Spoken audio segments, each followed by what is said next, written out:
untuk bermanhaj salaf. Ini hukumnya adalah wajib. Wajib hukumnya bagi seorang muslim bermanhaj salaf. Bukan sesuatu yang dianjurkan. Ya, jangan dipikir boleh kita bermanhaj salaf, boleh tidak.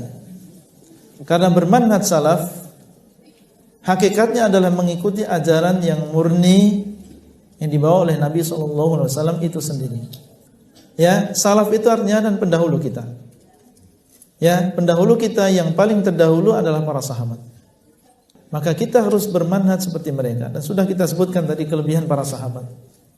Bagaimana keutamaan mereka dari sisi bahasa, dari sisi pemahaman. Mereka nomor satu. Bagaimana kecintaan mereka kepada Rasulullah, mereka nomor satu. Belum lagi amalan.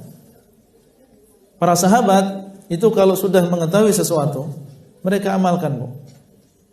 Ummu Habibah, istri Nabi SAW. Beliaulah yang meriwayatkan hadis tentang 12 rakaat setiap hari.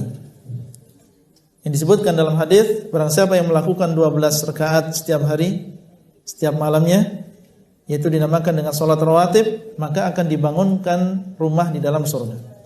Ini yang meriwayatkan Ummu Habibah, istri Nabi SAW.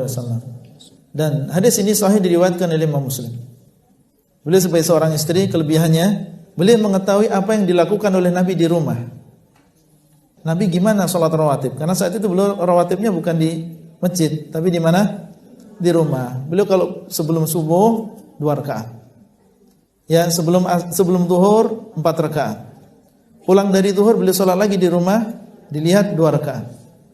Jadi ngelihat, ini namanya istri yang cerdas. Melihat karena suaminya seorang nabi, maka dia berusaha untuk memperbaiki dirinya menjadi orang yang pertama kali dapat faedah. Dilihat, bukan hanya nunggu begitu saja. Ya, melihat bagaimana dia beribadah. Ketika pulang zuhur, sholat 2 rakaat. Ketika setelah maghrib, sholat 2 rakaat. Setelah sholat isya, dia sholat 2 rakaat. Dia hitung 12 rakaat. Dan Nabi SAW mengatakan dalam hadis, barang siapa yang sholat sehari semalam 12 rakaat, dia akan dibangunkan rumah di dalam surga. Apa kata Ummu Habibah? Beliau mengatakan, aku tidak pernah meninggalkan 12 rakaat ini semenjak aku mendengarnya dari Rasulullah SAW. Jadi semenjak pertama kali beliau mendengar tentang keutamaan 12 rakaat itu, setelahnya beliau enggak pernah meninggalkan. Setiap hari beliau jaga. Eman-eman, ya, sayang, sudah mendengar dengan telinganya sendiri, kemudian sunnah ini beliau tinggalkan. Enggak, beliau tidak mengatakan sampai saya tidak meninggalkannya semenjak saya mendengarnya. Jadi enggak pernah beliau tinggalkan, padahal beliau seorang wanita, Ummul Mukminin. Tapi kalau sudah mendengar hadis, meskipun hanya satu hadis, beliau amalkan. Dan banyak lagi contoh-contoh yang lain yang jelas mengikuti para sahabat.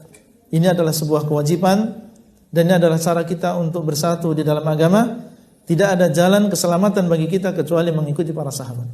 Hadis tentang perpecahan umat, semuanya masuk neraka kecuali satu golongan. Ternyata golongan tadi sangat erat hubungannya dengan para sahabat. Karena mereka berjalan di atas jalan mereka, yang mengikuti sunnah mereka, ya, ini yang selamat.